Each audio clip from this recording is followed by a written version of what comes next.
तर मी कोणत्याही पक्षात जाणार नाही असं अंबादास दानवे यांनी स्पष्ट केलेलं आहे। हेमंत गोडसे बोलतात, आपण थेट जाऊयात।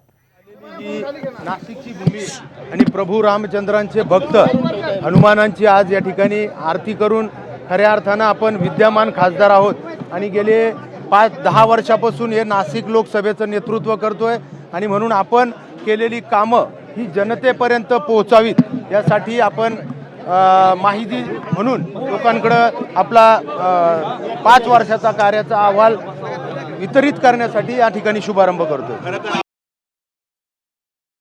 इच्छुक उमेदवार असं म्हटलंय, अजूनही तिकिटासाठी सुरू केलेलं आहे आजपासून। जोपर्यंत आमचे पक्षाचे मुख्य नेते आणि राज्याचे मुख्यमंत्री अधिकृत यादी या ठिकाणी जाहीर करत नाही तोपर्यंत आपण इच्छुक म्हणूनच लोकांपर्यंत या ठिकाणी जाणार आहोत।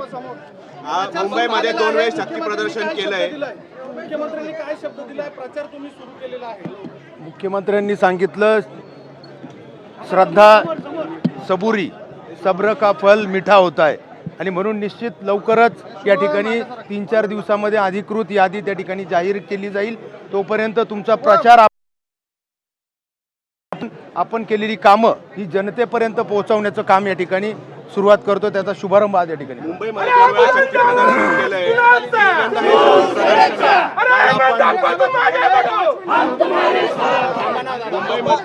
मुंबईमध्ये आपण 2 वेळा शक्ती प्रदर्शन केलंय, आज तिसऱ्यांदा शक्ती प्रदर्शन या ठिकाणी होत आहे।